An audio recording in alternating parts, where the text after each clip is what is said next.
வணக்கம். நான் உங்கள் Damodaran Prakash. News time TN சேனலில் தெருக்கூத்து பகுதியில்.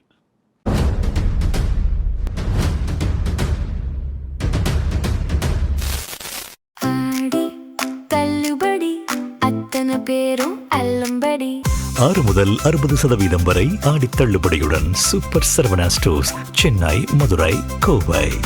ஒவ்வொரு முதலமைச்சர் தமிழ்நாட்டில் வர்றவங்களுக்கும் ஒரு ஏம் இருக்கும். ஜெயலலிதாவுக்கு ஒரு ஏம் இருந்தது. கலைஞரை கைது பண்ணி உள்ளே தூக்கி போடணும், நக்கீரனை அடித்து துவம்சம் பண்ணி நாசம் பண்ணணும், வீரப்பனை கொல்லணும். இந்த மாதிரி ஒவ்வொரு முதலமைச்சருக்கும் ஒரு ஏம் இருக்கும். விஜய்க்கு இருக்கக்கூடிய ஏம் என்னன்னு பார்த்தீங்கன்னா, கரூரில் அவரை பெரிய அளவுக்கு பிரச்சனை பண்ணி கரூர் இன்சிடெண்ட்டை உருவாக்குனது செந்தில் பாலாஜி தான் சொல்லிட்டு அவருக்கு அதில் ஊதியிருக்காங்க. அதுக்கான சயின்டிஃபிக் எவிடன்ஸ் எதுவுமே கிடையாது. அதனால் செந்தில் பாலாஜியை ஒரு நாளாவது தூக்கி உள்ளே உட்கார வைக்கணும் அப்படின்றது இவரோட ஏம். அதே மாதிரி திமுகவுக்கு ஸ்ட்ரெங்க்த்தாக இருந்த அமைச்சர்கள் லிஸ்ட்டு ஒன்று இருக்குது. செந்தில் பாலாஜி, அதில் இவருக்கு ப்ரிஃபரன்ஸ் இருக்கிறனால ஃபஸ்ட் இடம் செந்தில் பாலாஜி கொடுக்குறாரு விஜய், ரைட்டா. அதுக்கப்புறம் கே.என். நேரு, ஏவாவேலு, மூர்த்தி, சேகர் பாபு, இதுதான் அந்த லிஸ்ட்டு. இந்த லிஸ்ட்டை ஒவ்வொன்றா மெய்ப்பிக்கிறதுக்கு அவர் ட்ரை பண்ணிக்கிட்டே இருக்கார். இப்போது அவர் கரூரில் உதவி அளிக்க போகிறதுக்கு முன்னாடி எம்எல்ஏக்களுக்கு லஞ்சம் கொடுத்து குதிரை பேரத்தில் ஈடுபட்டதாக செந்தில் பாலாஜி மேலே ஒரு வழக்கு போடுறாங்க. இந்த வழக்கை ரெடி பண்ணுது தாவேகா. ரெடி பண்ணிவிட்டு லஞ்ச ஒழிப்புத்துறைக்கிட்ட கொடுக்குறாங்க. இந்த மாதிரி வழக்கெல்லாம் லஞ்ச ஒழிப்புத்துறைக்கு தான் போட முடியும். ஏன்னா ஒரு எம்எல்ஏன்றவர் ஒரு அரசு ஊழியர், அவர் அவருக்கு லஞ்சம் கொடுத்து கட்சி மாற்ற ட்ரை பண்ணுறாங்க. அப்படின்னும்போது அது ஒரு சீரியஸான அஃபென்ஸு. இப்போ ஒரு லஞ்ச வழக்குனா என்னென்ன இருக்கணும் அப்படின்னு ஒரு இன்க்ரீடியன்ட்ஸ் இருக்குது. லஞ்ச வழக்குனா நீங்கள் காசை கொடுக்கணும், காசை அவர் வாங்கணும், அது ரசாயனம் தடவிய தாட்களாக இருக்கணும், அதுக்குள்ளே அவங்க பிடிபடணும், அந்த காசு டிரான்சாக்ஷன் ஆனதுக்கான எல்லா விஷயத்தையும் நீங்கள் கொண்டு வரணும். இதுதான் லஞ்ச ஒழிப்புத்துறையுடைய மோடஸ் ஆப்பரண்டி. இல்லைன்னா லஞ்ச ஒழிப்புத்துறை ரொம்ப பெரிய அளவுக்கான ஒரு வழக்கு போடும், விஎன்டிசி. என்னென்னா இப்போ ஜெயலலிதா 66.66 கோடி சொத்து சேர்த்தாங்க. அந்த சொத்தை சட்டவிரோதமாக சேர்த்தாங்க. அதுக்கு சசிகலா, சுதாகரன், இளவரசி உடந்தையாக இருந்தாங்க. அவங்க வீட்டுக்கு பணம் வரும், அந்த பணம் முழுக்க டிரான்சாக்ஷன் ஆகும், பேங்க்குக்கு போகும், பேங்க்லேருந்து கம்பெனிகளுக்கு போகும், அவங்க அது மூலமாக சொத்து வாங்கி குவிச்சாங்க. இதுதான் நல்லம்ம நாயுடும் துக்கையாண்டியும் உருவாக்கின கேஸ் ஸ்ட்ரக்சர். இது எவ்வளோ பெரிய நல்ல கேஸ் ஸ்ட்ரக்சர். இதுக்கு சப்போர்ட்டிவாக போயஸ் கார்டனில் ரெய்டு அடிக்கிறாங்க, ஆடிட்டர் ராஜசேகர் வீட்டில் ரெய்டு அடிக்கிறாங்க, டாக்குமெண்ட்ஸ்லாம் எடுக்கிறாங்க, இன்கம் டேக்ஸ் டாக்குமெண்ட்ஸ்லாம் எடுக்கிறாங்க, இன்கம் டேக்ஸில் பேங்க் அக்கௌண்ட் டீட்டெயில்ஸ் டாக்குமெண்ட்லாம் எடுக்கிறாங்க. இந்தியன் பேங்க் மயிலாப்பூர் பிரான்ச்சில் முழுக்க முழுக்க அவங்க எல்லாத்தையுமே இன்வெஸ்டிகேட் பண்ணி எல்லா டீட்டெயிலையும் எடுக்கிறாங்க. முரளி, விஜயன்னு 2 பேர் டெய்லி காசு போடுறாங்க. அந்த காசு ஒரு 14 கம்பெனிகளுக்கு பிரித்து அனுப்பப்படுது. இந்த 14 கம்பெனிகள் சொத்து வாங்குது. அது எங்கெங்கே வாங்குகிறாங்க, எப்படிலாம் டிரான்சாக்ஷன் பண்ணுறாங்க அப்படின்னு சொல்லிட்டு கொண்டு போனோம். இது எங்கே போய் முடிஞ்சதுன்னா, கடைசியில் ஜான் மைக்கேல் டிகுங்கா தன்னோட ஜட்ஜ்மெண்ட்டில் எழுதுகிறாரு, இப்படி ஜெயலலிதா 1000 ரூபாய் ஒரு சென்ட்டு, 1000 ரூபாய் ஒரு ஏக்கர் இப்படின்னு வாங்கிக்கிட்டே போனால் அவங்க நினச்சா இந்தியா முழுவதையும் வாங்கிடலாம் அப்படின்னு அவர் ஜட்ஜ்மெண்ட்டில் எழுதுகிறாரு. அந்த ஜட்ஜ்மெண்ட்டை சுப்ரீம் கோர்ட்டும் ஏற்றுக்குது. அதில் தான் சசிகலா ஜெயிலுக்கு போகிறாங்க. ஜெயலலிதா செத்ததுனால குற்றவாளியில் அபேட்டட் அப்படின்னு சொல்லிட்டு கொண்டு போகிறாங்க. ஆனால் அந்த அம்மாவும் குற்றவாளி தான். A1 ஜெயலலிதா, A2 சசிகலா, ரைட்டா. A3 இளவரசி, A4 Sudhakar, A5 TTV Dinakaran, அவர் லண்டனில் ஹோட்டல் வாங்கியிருந்தார். அதுக்கான சாட்சியங்களை வந்து எடுக்க முடியலன்னொன்று தான் ஆச்சாரியா வந்து அந்த கேஸை ஸ்ப்ளிட் பண்ணுறாரு. லண்டன் ஹோட்டல் கேஸ் தனியாக, டிஸ்ப்ரப்போர்ஷனேட் வெல்த் வருமானத்துக்கு அதிகமான சொத்து சேர்த்த வழக்கு தனியாக பிரிக்கிறாங்க. சில பேர் சொத்து வழக்குலாம் சொல்லிகிட்டு இருப்பாங்களே, வெல்த்து கேஸுன்னு, பாண்டே மாதிரி ஆளுங்க அந்த மாதிரி. ஆனால் வருமானத்துக்கு அதிகமாக சொத்து சேர்த்த வழக்கு. இது வந்து லஞ்ச ஒழிப்புத்துறை பதிவு பண்ணக்கூடிய வழக்கு, ரைட்டுங்களா? இந்த வழக்கில் தான் வந்து இளையராஜான்றவருக்கு செந்தில் பாலாஜி வந்து கோடிக்கணக்கில் கொடுத்து 30 கோடி 50 கோடி வாய்க்கு வந்த கோடி கொடுத்து அவரை வந்து சபாநாயகருக்கு எதிராக ஒரு தீர்மானம் வரும், அதில் வந்து நீங்கள் வந்து வாக்களிக்கணும், இந்த அரசாங்கத்தை டிஃபீட் பண்ணணும்னு சொல்லி கொடுக்குறாங்க. இந்த விஷயத்தில் இப்போ ஒரு டெவலப்மெண்ட். இந்த விஷயத்தை ஏன் பண்ணுறாரு அப்படின்னு பார்த்தீங்கன்னா, அண்ணன் விஜய் வந்து செந்தில் பாலாஜியை உள்ளே வைக்கணும். நான் கரூருக்கு போகிறதுக்கு முன்னாடி செந்தில் பாலாஜியை உள்ளே வைக்கணும். நான் கரூரில் போய் எல்லாருக்கும் அரசு வேலை கொடுக்கறதுக்கு முன்னாடி செந்தில் பாலாஜி ஜெயிலில் இருக்கணும். இந்த கிரைமுக்கு காரணம் செந்தில் பாலாஜி தான். இந்த கிரைமுக்கு காரணம் திமுக தான். திமுக தான் வந்து ஏமாத்திச்சு, போலீஸை வச்சு ஏமாத்திச்சுன்னு ஏற்கனவே கரூர் பொதுக்கூட்டத்தில் அவர் சொல்லியிருக்கார். அந்த மாதிரி ஏமாத்தினது வந்து திமுக. இந்த சதி திட்டத்தை தீட்டினது வந்து செந்தில் பாலாஜி. செந்தில் பாலாஜி எந்த காரணத்தை கொண்டும் வெளியில் இருக்கக்கூடாது. செந்தில் பாலாஜி வந்து உள்ளே போனோம், அதுதான் ஏம். அது இப்போது அந்த கேஸ் வந்து லஞ்ச ஒழிப்புத்துறையில் கொடுத்த உடனே லஞ்ச ஒழிப்புத்துறையால் பண்ண முடியல, ட்ராப் பண்ணிட்டாங்க. இதெல்லாம் கேஸே இல்லைங்க. கொடுத்ததுக்கான அக்கௌண்ட் டீட்டெயில் இல்லை, கொடுத்ததுக்கான ஆதாரம் இல்லை. வெறும் கால் ரெக்கார்டை வச்சுக்கிட்டு திருநாவுக்கரசுன்றவர் இவர்கிட்ட பேசினார், அவர்கிட்ட பேசினார், ரிப்போர்ட்டர் விஜயன்கிட்ட பேசினார், அப்படி பேசினார் இப்படி பேசினார்ன்ற இந்த கதையை வச்சு கதை கட்ட முடியாதுன்னு ரிஜெக்ட் பண்ணிட்டாங்க. உடனே சென்னை மாநகர ஆணையாளர்கிட்ட அந்த கேஸை கொடுத்து கிருஷ்ணகிரி மாவட்டத்தில் நடந்த லஞ்ச பரிமாற்றம் என்று சொல்லப்படக்கூடிய பரிமாற்றத்தை வந்து திருவல்லிக்கேணி போலீஸ் வந்து விசாரிக்குது. இப்படி இவங்க வந்து அந்த கேஸில் வந்து பயங்கர எவிடன்ஸ் இருக்குது, அது இருக்குது, இது இருக்குதுன்னு நம்ம அந்த க்ரைம் ஃபீல்டில் இருக்கக்கூடிய ரிப்போர்ட்டர்ஸ் கூட உலகாங்கிதப்பட்டு எழுதுனாங்க, பயங்கரமாக எழுதுனாங்க. இன்றைக்கி பார்த்தீங்கன்னா ராஜேஷ்னு ஒருத்தர் அந்த கேஸில் வந்து குற்றவாளியாக இருக்கார். அவர்கிட்டேருந்து 1,06,000 ரூபாய் பறிமுதல் செய்யப்படுது அவரோட பேங்க் அக்கௌண்ட்லேருந்து. அது என்ன பணம்?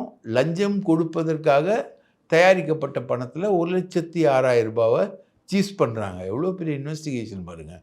இப்போ இவர் என்ன பண்ணுறாரு, இதுக்கும் எனக்கும் சம்மந்தமே இல்லைங்க, நான் வந்து எந்த விதத்துலேயும் இதில் நான் ஈடுபடவே இல்லை, திருநாவுக்கரசோடு எனக்கும் சம்மந்தம் இருக்கும், பேசியிருப்போம், ஆனால் இந்த குதிரை பேரத்தில் நான் ஈடுபடுவதற்கான அவசியமும் இல்லை, நேரமும் இல்லை, பேரமும் இல்லைன்னு அவர் ஹைகோர்ட்டுக்கு போகிறார். ஹைகோர்ட் வந்து இந்த வழக்கில் ராஜேஷ் மீதான விசாரணைக்கு தடை விதிச்சிச்சு. அப்போனா இன்டர்ன் ராஜேஷுக்கு தடை வருதுன்னா ஒரு 20 பேருக்கு மேலே இவங்க வந்து குற்றவாளிகள்னு ஐடென்டிஃபை பண்ணி வச்சுருக்காங்க. இந்த 20 பேருக்கோட டிரான்சாக்ஷன் விஷயங்கள் எல்லாத்துக்குமே டோட்டலாக தடை. அப்போது நீங்கள் வந்து குதிரை பேர வழக்கு வந்து உண்மையாக இருந்து அதில் வந்து செந்தில் பாலாஜி சம்மந்தப்பட்டு அவரை தூக்கி கரூருக்கு போகிறதுக்கு முன்னாடி தூக்கி உள்ளே உட்கார வைக்கணும்னு சொல்லிட்டு அவரை தேடி அவர் போயிட்டு முன்ஜாமீன் வாங்கி ஒரு தனியார் ஹோட்டலில் தங்கிக்கிட்டு இருக்கார் சென்னையில் அபிராமபுரத்தில். அங்கேருந்து போய் அவர் டெய்லி கையெழுத்து போட்டு விசாரணை செய்கிறாங்க. அவரும் அவர் தம்பி அசோக்குமாரும் 2 பேரும் விசாரணைக்கு ஆஜராகிட்டு வராங்க. இவங்க வந்து அந்த விசாரணையில் போய் கையெழுத்து போட்டு முன்ஜாமீன் பெற்றதுக்கான ஜாமீனை பெறுறதுக்கே அவங்களுக்கு ஒரு பெரிய தயக்கம் வந்தது செந்தில் பாலாஜிக்கு. வேறு ஏதாவது கேஸ் போட்டுருவாங்க அப்படின்னு அவங்க பயந்தாங்க. இப்படி பயந்துக்கிட்டு இருக்கக்கூடிய அந்த பயம் என்பது இப்போ வந்து உண்மையாக இருக்குது. இன்றைக்கி என்னென்னா, அந்த கேஸில் தோற்ற உடனே செந்தில் பாலாஜியை பிடிச்சிட்டாங்க. பிடிச்சி இன்றைக்கி என்ன கேஸ்னால் 41 இடங்களில் ரெய்டு. மொத்தம் 120 கோடி வந்து முறைகேடு. முறைகேடு எப்படி பண்ணியிருக்காங்கன்னா, மதுபான ஃபேக்ட்ரியிலேருந்து 100 பாட்டில் அனுப்புகிறாங்கன்னு வைங்களேன் ஒரு கேஸில். இதுக்கு வந்து கவர்மெண்ட்டு டேக்ஸ் கட்டணும். ஆனால் கணக்குகளே இல்லாமல் 120 பாட்டில் வந்து மதுபான தொழிற்சாலை வந்து டாஸ்மாகுக்கு அனுப்பும். 100 பாட்டில் போலவே 120 பாட்டிலும் விற்கும். 100 பாட்டிலுக்கு டேக்ஸ் வரும். ஆனால் 20 பாட்டிலுக்கு டேக்ஸ் வராது.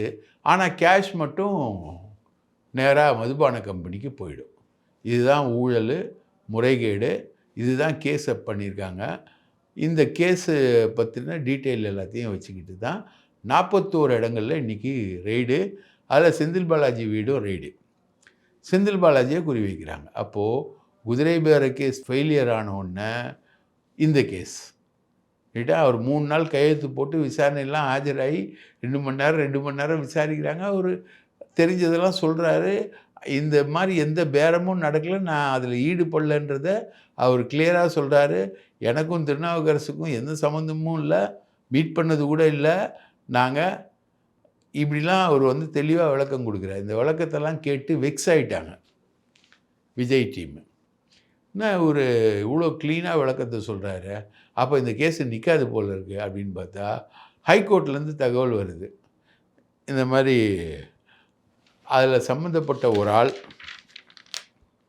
வந்து ராஜேஷ், அவர் மேலே வந்து விசாரணைக்கு தடை வந்துடும் போல் இருக்குது அப்படின்ற மாதிரி ஒரு தகவல் வரும்போது, சரி விசாரணைக்கு தடை வந்தால் குதிரை பேர ஊழல் வழக்கில் செந்தில் பாலாஜி மீது சுமத்தப்பட்ட குற்றச்சாட்டுகளை விசாரிப்பதற்கு தடைன்னு ஒரு சீன் வந்தால் அடுத்த வெப்பனை தூக்கு. உடனே லஞ்ச ஒழிப்புத்துறையை கூப்பிட்டு இந்த வழக்கை ஸ்ட்ரக்சர் பண்ணுறாங்க. இந்த வழக்கோட எஃப்ஐஆர் வந்து ரகசியமாக வச்சுருக்காங்க. பொதுவாக லஞ்ச ஒழிப்புத்துறை வந்து எஃப்ஐஆர் போட்டுச்சுன்னா எஃப்ஐஆரை வந்து பத்திரிகையாளர்களுக்கு கொடுப்பாங்க. பத்திரிகைகளுக்கு லீக் ஆகும். இந்த கேஸு ஜெயலலிதாவோட டிஸ்ப்ரப்போர்ஷனேட் வெல்த் கேஸ்லேயும் அதான். இந்த எஃப்ஐஆர் இந்த டீட்டெயிலு அவங்க வீட்டுக்கு நாங்கள் ரெய்டு போகிறோன்னு தான் போனாங்க. நல்லம நாயுடுவும் துக்கையாண்டியும் போனாங்க. ஆனால் இந்த கேஸில் வந்து எஃப்ஐஆரை ரகசியமாக வச்சுருக்காங்க. செந்தில் பாலாஜி வீட்டில் ரெய்டு நடத்துகிறாங்க. இந்த செந்தில் பாலாஜி மட்டும் இல்லை, எஸ்என்ஜே ஜெயமுருகன், அப்புறம் கோயம்புத்தூரில் சிவா டிஸ்டிலரிஸ்னு ஒன்று, ராமசாமி உடையாருடைய மகன், அவர் வந்து நடத்துகிறார் ஒரு பியர் ஃபேக்ட்ரி கோயம்புத்தூரில், சிவா டிஸ்டிலரிஸ்ன்னு சொல்லிட்டு. வெங்கடாச்சலம்னு அவர் பேர். அவரோட இது ஜெகத் ரட்சகனுடைய ஹோட்டலு எல்லாமே ரெய்ட் ஆகுது. கால்ஸ் டிஸ்டிலரிஸு, எஸ்என்ஜே ஜெயமுருகன், எல்லா டிஸ்டிலரிஸ்லேயும் ரெய்டு. கேஸ் வந்து என்னென்னா, அங்கேருந்து திருட்டுத்தனமாக அதிகமாக மது உற்பத்தி செய்யப்பட்டு டாஸ்மாக் குடோனுக்கு அனுப்பப்பட்டு அங்கேருந்து இவங்க வந்து விற்பனை செய்கிறாங்க. டாஸ்மாகை வந்து யூஸ் பண்ணி ஒரு பெரிய அமௌண்ட்டை வந்து இவங்க அடிச்சிருக்காங்க அப்படின்றது தான். அடித்தது யார் குற்றச்சாட்டு என்னன்னா செந்தில் பாலாஜி மேலே. செந்தில் பாலாஜி மட்டும் மதுவிலக்கு ஆயத்தீர்வுத்துறை அமைச்சராக இல்லை இல்லைங்களா. அவர் போன அப்புறம் முத்துசாமி அதுக்கு அமைச்சராக இருந்திருக்காரு. அதுக்கு முன்னாடி நம்ம தங்கமணி அமைச்சராக இருந்திருக்காரு. நிறைய பேர் மாறி மாறி அமைச்சராக இருந்திருக்காங்க. ஸோ ஒரு ஃபேக்ட்ரியிலேருந்து எக்ஸ்ட்ரா ப்ரொடியூஸ் பண்ணி போகிறது, அதை விற்கிறது ஒரு அட்ஜஸ்ட்மெண்ட்டு தான் அது. ரைட்டா. அரசாங்கத்துக்கு டேக்ஸ் கட்டாமல் ஏமாத்துறாங்க. ஓகே, அது குற்றம்தான். ரைட். அதை எப்படி கண்டுபிடிக்கணும், ஏதா கண்டுபிடிக்கணும் அப்படின்றதுக்கு ஒரு வரைமுறைகள்லாம் இருக்குது. ஆனால் இவங்கள பொறுத்த வரைக்கும் செந்தில் பாலாஜியை தூக்கி உள்ளே உட்கார வைக்கணும். அதுதான் இவங்களுடைய எய்மு. அப்போது ஜெகத் டிஸ்டிலரிக்கு போகிறாங்க. ஜெகத்தோட பையனும் நம்ம ஜெகதீஷ் பழனிசாமியும் நெருங்கிய நண்பர்கள். ஜெகத்தோட பையன் வந்து சமீபத்தில் வந்து தாவேக்கால சேர்ந்துருக்கான். அப்போது அவங்க ஃபேக்ட்ரிக்கு போனோன்னா ஏதோ ஒரு பேருக்கு ஒரு ரெய்டு மாதிரி பண்ணியிருக்காங்க. உங்கள் ஃபேக்ட்ரிக்கு வராமல் இருந்தால் அது வந்து வேறு மாதிரி போயிடும். டிஆர் பாலு ஃபேக்ட்ரிக்கு போயிருக்கோம், எஸ்என்ஜே ஜெயமுருகன் ஃபேக்ட்ரிக்கு போயிருக்கோம், செந்தில் பாலாஜி வீட்டுக்கெல்லாம் போயிருக்கோம். உங்கள் வீட்டுக்கு உங்கள் ஃபேக்ட்ரிக்கு வரலன்னா அது ஒரு மாதிரி ஆகிடும்னு சொல்லி அவர் ஃபேக்ட்ரிக்கும் போயிருக்காங்க. இந்த ஜெகத்தோட பையனும் ஜெகதீஷ் பழனிசாமியும் அக்காடு ஹோட்டல்னு ஒரு ஹோட்டலில் ஜெகத் ரட்சகனுக்கு இருக்குது. அதில் 10th ஃப்ளோர் ரூமில் டெய்லி உட்காந்து ஈவினிங்கில் தண்ணி அடிக்கிறாங்க. ஒரு பெரிய கேங் வந்து உட்காந்து தண்ணி அடிக்கும். இந்த ரூம் வந்து யாருக்கு முன்னாடி கொடுத்துருந்தாங்கன்னா, லண்டன் வெங்கட்டுன்னு திமுக குடும்பத்துக்கு மிக நெருக்கமான ஒரு ஆளுக்கு வந்து ஏற்கனவே ரூம் கொடுத்துருந்தாங்க. அந்த ரூமில் தான் இப்போ உட்காந்து இவங்க 2 பேரும் தண்ணி அடித்து ஊத்தடிச்சிக்கிட்டு இருக்காங்க. ரைட்டா? அவங்க எல்லாருக்கும் சொல்லப்பட்டது வந்து, இது வந்து சிஎம் வந்து பயங்கர இன்ட்ரெஸ்டடு, அவர் வந்து செந்தில் பாலாஜியை வந்து உள்ளே வைக்கணும் அப்படின்ற அடிப்படையில் செந்தில் பாலாஜி மேலே எஃப்ஐஆர் போடப்பட்டிருக்கு. Second FIR. ஆட்சிக்கு வந்து ஒரு 100 நாளைக்கு நெருங்கிறதுக்குள்ளே செந்தில் பாலாஜி மேலே 2 வழக்கு, ஒன்று குதிரை பேர வழக்கு, இன்னொன்று இந்த வழக்கு. ஸோ பர்சனலாக டார்கெட் பண்ணுறாரு அண்ணன். பர்சனலாக டார்கெட் பண்ணுறாருனாலும் அதுக்கு உரிய விஷயங்களோட எப்படி ஜெயலலிதாவை வந்து கலைஞர் டார்கெட் பண்ணாரோ 91, 96ல் மிக கேவலமான ஒரு ஆட்சியை நடத்தினதுக்காக 96ல் முதல்வராக வந்த கலைஞர் வந்து ஊழலை ஒழிப்போம், ஊழல் கடந்த 91, 96ல் ஊழல் செய்த ஜெயலலிதாவுக்கு தண்டனை இருக்கிறதுன்னு ஒரு 27 கேஸு டோட்டலாக போட்டாங்க. அதில் வந்து டான்சி ப்ரூவ் ஆச்சு, பல வழக்குகள் ப்ரூவ் ஆச்சு, கலர் டிவியும் ப்ரூவ் ஆச்சு, டான்சி ப்ரூவ் ஆச்சு. வருமானத்துக்கு அதிகமான சொத்து சேர்ப்பு வழக்கு வந்து கன்விக்ஷனே ஆச்சு. சரிங்களா? டான்சியில் ஒரு அட்ஜஸ்ட்மெண்ட் சொல்லி ஒரு ஜட்ஜு மூலமாக ரெடி பண்ணி அதுலேருந்து தப்பிச்சாங்க அவங்க. ஆனால் இது மாதிரி பக்காவாக பிளான் பண்ணி எல்லாத்தையும் பண்ணி ரெய்டு நடத்தணும். இப்போது இந்த ரெய்டில் வந்து செந்தில் பாலாஜியை செகண்ட் அட்டெம்ப்ட் பண்ணுறதுல வந்து நிறைய டாக்குமெண்ட்ஸ் கிடச்சிருக்கு அப்படின்னு சொல்கிறாங்க. இவங்க நிறைய டாக்குமெண்ட்ஸ் கிடைக்குது அப்படின்ற மாதிரி 41 இடங்களில் வந்து ரெய்டுக்கு போகிறாங்கன்னா, நிறைய டாக்குமெண்ட்ஸ் கிடைக்குன்னா ஏன் எஃப்ஐஆரை ரகசியமாக வச்சுருக்கணும்? சரிங்களா? இப்போ வந்து செந்தில் பாலாஜியை பொறுத்த வரைக்கும் செந்தில் பாலாஜியை தூக்கி உள்ளே உட்கார வைக்கணும். இவங்க தொடர்ச்சியாக பார்த்திங்கன்னா எல்லா வழக்குகள்லேயும் வந்து இவங்க ஃபெயிலியர் ஆகிட்டே இருக்காங்க. இப்போ இந்த ராஜேஷ், இந்த குதிரை பேர வழக்கில் ராஜேஷ் விஷயத்தில் இவங்க ஃபெயிலியர் ஆகிறாங்க. அதுக்கப்புறம் வந்து ஏவா வேலுவுக்கு எதிராக இருக்கக்கூடிய வழக்குக்கு சென்னை உயர்நீதிமன்றம் விதித்த தடையை எதிர்த்து சுப்ரீம் கோர்ட்டில் அப்பீலுக்கு போகிறாங்க, அங்கே அடி வாங்குறாங்க. 31 பேருக்கு அரசு வேலை கொடுத்தேன், கரூரில் இறந்தவங்க அவங்க, பாவம் கருணை அடிப்படையில் கொடுத்தேன்னு இவங்க வேலை கொடுத்ததுக்கு சென்னை ஹைகோர்ட்டு ஸ்டே கொடுத்துருச்சு. ரைட்டா? நீங்கள் வந்து பலர், இப்போது நம்ம மாரிதாஸ் அவரை வந்து கைது பண்ணாங்க, விட்டுட்டாங்க. ஒரு ஜென்சி டிஎம்கே ஆளை வந்து கைது பண்ணாங்க, கோர்ட்டு வந்து விடுவிச்சிச்சு. தொடர்ந்து வந்து பார்த்திங்கன்னா தாவேகா வந்து அடி வாங்கிட்டே இருக்குது. இது என்னென்னா, அரசு வழக்கறிஞர்கள் நியமனத்தில் ஊழல் அப்படின்னு பெருசாக வருது. சட்டமந்திரி சொல்கிறாரு ஊழல்லாம் இல்லை, எல்லாம் சட்டப்படி தான் செஞ்சோம் அப்படின்றாரு. அப்போது ஊழல் நடந்ததுக்கு பற்றின டேப்புகள் வெளியில் வருது, மந்திரிகளுடைய டேப்புகள் வெளியில் வருது, முறைகேடுகள் தொடர்பான டேப்புகள் வெளியில் வருது. இந்த விஷயங்கள்லாம் வெளியில் வர்றதை வந்து நீதித்துறையும் பார்க்குதில்ல, நீதித்துறைக்கும் தெரியும்ல. நீங்கள் ஏன் வழக்கு போடுறீங்க ஏவா வேலு மேலே, நீங்கள் ஏன் வழக்கு போடுறீங்க செந்தில் பாலாஜி மேலே அப்படின்றதுனால இந்த வழக்குகள் எல்லாமே நீதிமன்றத்தில் தொடர்ச்சியாக அடி வாங்குது. தாவேகா அரசு இந்த 100 நாட்களில் நீதிமன்றத்தில் குட்டு வாங்கின வழக்குகள் மட்டும் ஒரு 9-10 வழக்குகள் இருக்கும். அந்த அளவுக்கு இவங்க இவ்வளோ இந்த ஷார்ட் பீரியட்லேயே இவ்வளோ குட்டு வாங்கியிருக்காங்க அவங்க நீதிமன்றத்தில். அப்போது இது இவங்களுடைய பெர்ஃபார்மன்ஸ் லெவல் எப்படின்னு தெரியுது அவங்களுக்கு. இது ஒன்லி பழி வாங்கிறது தான். 10வது ஃப்ளோரில் உட்காந்து சரக்கு அடிக்கிற ஜெகதீஷ் பழனிசாமி வந்து நம்ம ஜெகத் ரட்சகன் பையன்கிட்ட சொல்லியிருக்க வாக்குறுதி என்ன தெரியுங்களா? நீ தான் வந்து பாண்டிச்சேரி சிஎம், பாண்டிச்சேரி சிஎம் ஆகுன்னு சொல்லிட்டு வாழ்நாள் கனவாக வச்சுக்கிட்டு இருக்கவர் புஷி ஆனந்த்.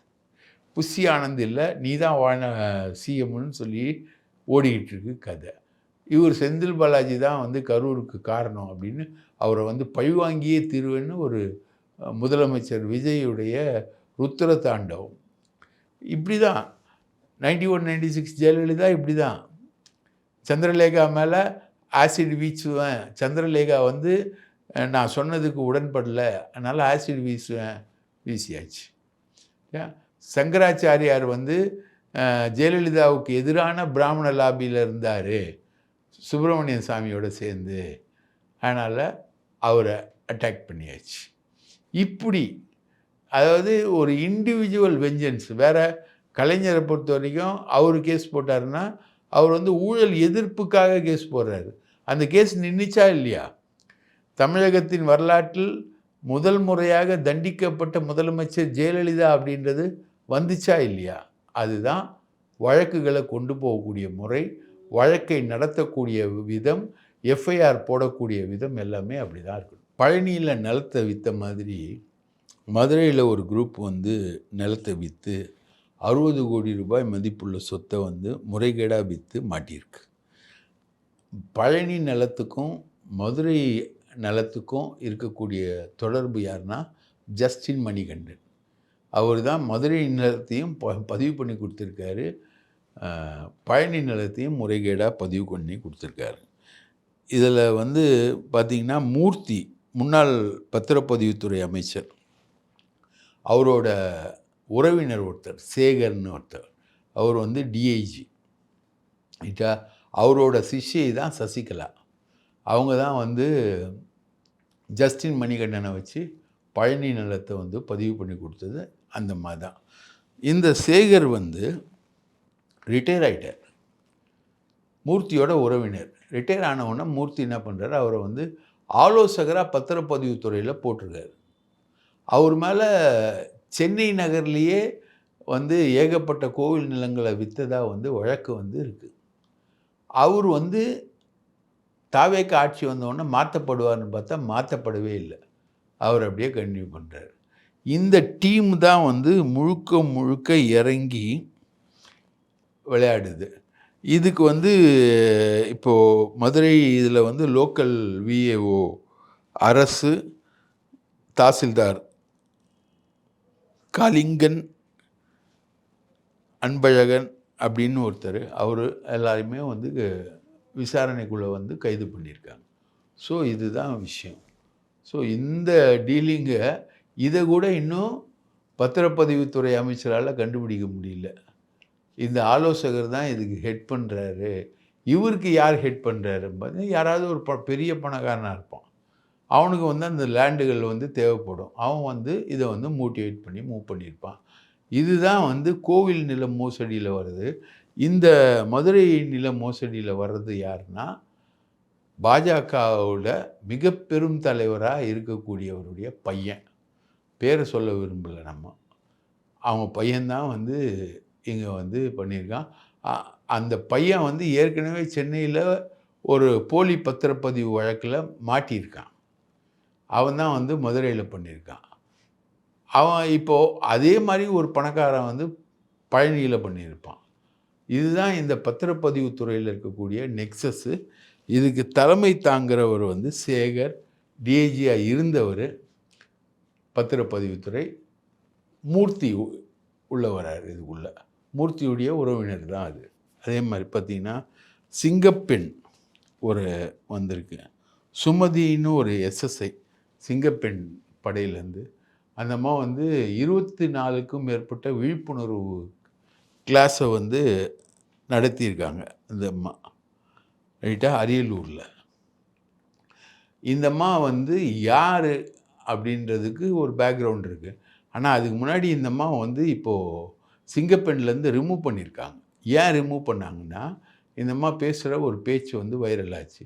அதாவது ஒரு ஆம்பளை பையன் வந்து 18 வயசுக்கு கீழே இருக்கக்கூடிய பொம்பளை பொண்ணுக்கு ஹாய்னு மெசேஜ் போட்டால் தப்பு, அஃபென்ஸுன்னு இந்த அம்மா பேசியிருக்கு. இந்த அம்மா யாருன்னா, வருண் அங்கே டிஐஜியாக இருந்தப்போ திருச்சியில் கம்ப்ளைண்ட் கொடுக்க வந்த பொண்ணு ஒருத்தியை வந்து மோசமாக கேவலமாக திட்டுது இந்த அம்மா. வருண் இதை பற்றி கேள்விப்பட்டு ஓப்பன் மைக்கில் மகளிர் காவல் நிலையம் எதுக்கு உருவாக்கப்பட்டது தெரியுமா? அதோட நோக்கம் என்ன?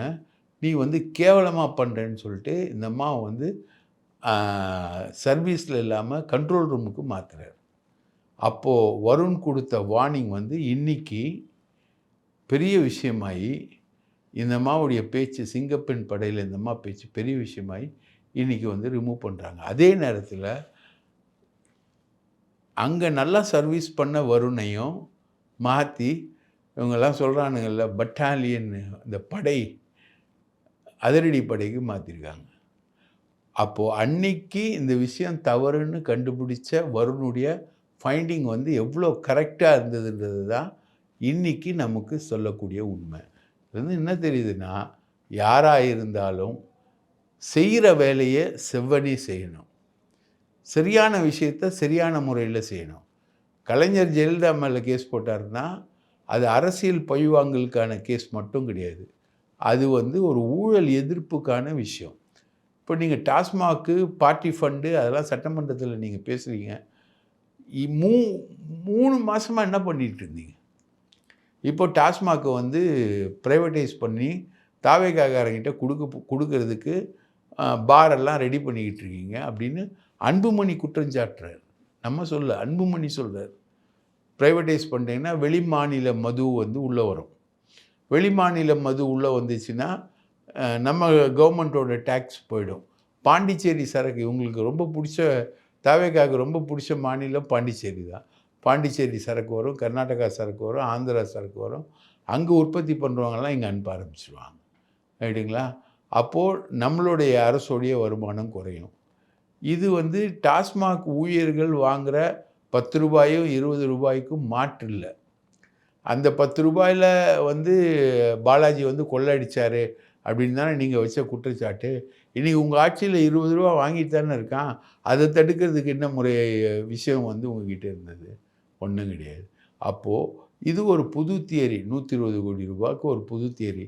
ஏற்கனவே வந்து பாட்டிலை இறக்கி வைக்கிறது போகிறது, அதில் வந்து ஒரு அட்ஜஸ்ட்மெண்ட் இருந்ததுன்னு சொல்லி ஒரு 130 கோடி ரூபாய் அரசுக்கு கிடைக்கிற வகையில் பண்ணோன்னு சொல்லி டாஸ்மாக் நிர்வாகம் சொல்லிச்சு. டாஸ்மாகில் அமலாக்கத்துறை வந்து கேஸ் போட்டு அந்த கேஸ் ஒன்றும் இல்லாமல் போச்சு. இதே செந்தில் பாலாஜி மேலே தான் கேஸ். அப்போது டாஸ்மாகில் ரெய்டு நடத்தும் பொழுது இருந்த அதிகாரிகள் தான் இன்றைக்கும் இருக்கிறாங்க. அதில் இப்போது செந்தில் பாலாஜியோட சேர்த்து விசாகன்னு ஒரு எம்டி, அவரை வந்து ஃபிக்ஸ் பண்ணியிருக்காங்க. அவர் பழைய எம்டி. அவர் முன்னாடி ஒரு அமலாக்கத்துறையில் ஒரு விஷயம் இருக்குது என்னென்னா, ஒரு டைரி வச்சுருந்தார். இந்த டைரியில் யார் யார் எவ்வளோ கொடுக்குறான்னு எழுதி வச்சுருந்தாருன்னா, விசாகன் டைரி வந்து ரொம்ப ஃபேமஸான ஒரு டைரி. அந்த விசாகனை இப்போ கொண்டு வந்திருக்காங்க. ஸோ இதில் வந்து பர்ஃபெக்ஷனே கிடையாது. டாஸ்மாக்லேயும் பர்ஃபெக்ஷன் கிடையாது, ரைட்டுங்களா? மணல்லையும் பர்ஃபெக்ஷன் கிடையாது, எதுலேயும் பர்ஃபெக்ஷன் கிடையாது. எடுத்தேன் கவுத்தேன்னு சொல்லிட்டு சட்டமன்றத்தில் எதிர்த்து பேசினார்னு ஏவா வேலு மேலே அடுத்த நாளே ரைடு போட்டு எஃப்ஐஆர் போட்டாங்க. எப்போது? ஏடிஎம்கே பீரியடில் போடாத சாலைக்கு இவங்க ஏடிஎம்கே முடிஞ்சு டிஎம்கே முடிஞ்சு தாவேக்கு ஆட்சி வந்தோடனே எஃப்ஐஆர் போட்டு அதில் அமைச்சரை இன்க்ளூட் பண்ணி கொண்டு வராங்க. அது காரணம் ஆதவ் அர்ஜுனா ரெட்டிக்கு அவர் திமுகவில் இருக்கிற பீரியடில் அவருக்கு எம்பி பதவி வாங்கிறதுக்கு ஏவா வேலு தடையாக இருந்தார் அப்படின்றது தான் ஒரு பெரிய குற்றச்சாட்டு, ரைட்டுங்களா? இதில் திமுகவிலையும் இது போன்ற குற்றச்சாட்டுகளுக்கு பஞ்சமே இல்லை. மீனா ஜெயக்குமார் அப்படின்னு ஒரு அம்மா வந்து பியூட்டி பார்லர் வச்சுருந்தாங்க. அவங்க வந்து ஏவா வேலுவுக்கு ரொம்ப க்ளோஸு, ராஜாவுக்கும் க்ளோஸ். இதுவே வந்து இந்த 2 பேருக்கும் நண்பராக இருந்ததுனாலே 2 பேருக்கும் மனத்தாங்கல் வந்ததாலாம் ஒரு வரலாறுலாம் இருக்குது, ரைட்டுங்களா? இப்போது வந்து இந்த ஜெயக்குமார் வந்து நிறைய இடம் வாங்கி போட்டிருந்தார். அந்த நிலத்தை வந்து அந்த நிலத்தில் தான் திமுகவுடைய இளைஞரணி கூட்டமே நடந்தது. இப்போ அந்த நிலம்லாம் வந்து ஏவாவேலு பையன் பேரில் மாற்றப்பட்டதுன்றது தான் இந்த அம்மா வைக்கக்கூடிய புகார்களில் ஒன்று. அது land issue between EV Velu and Meena Jayakumar, இதுதான் இஷ்யூ. அதனால் இப்போது இந்த அம்மா வந்து லீமா ரோஸுக்கு ஃப்ரெண்டாகி, லீமா ரோஸ் மூலமாக ஆதவ் அர்ஜுனாவுக்கு ஃப்ரெண்டாகி, ஆதவ் அர்ஜுனா மூலமாக போய் தாவேக்கால இவங்க வந்து சேர்ந்துருக்காங்க. ஸோ இது ஒரு பரபரப்பை ஏற்படுத்தியிருக்கு. ஒருவேளை ஏவாவேலு பயங்கரமான ஆள். அவர் வந்து அவர் இஷ்யூஸ் எல்லாம் சால்வ் பண்ணுறதுக்கு மீனா ஜெயக்குமாரை வந்து தாவேக்காக்கு அனுப்பிச்சி வச்சாரா? இல்லை இந்த அம்மா வந்து சண்டை போட்டு ஏவாவேலு எக்ஸ்போஸ் பண்ணதுக்கு போச்சா? அப்படின்றது தான் ஒரு பெரிய கொஸ்டின். இப்படி ஏகப்பட்ட திருப்பங்களோட தமிழக அரசியல்ன்றது சுவாரஸ்யமே என்றைக்குமே பஞ்சமே இல்லாத ஒரு அரசியல் தான் தமிழக அரசியல். இதை நம்ம சுவாரஸ்யத்தோட தினமும் உங்களுக்கு வழங்குகிறோம். நன்றி, வணக்கம்.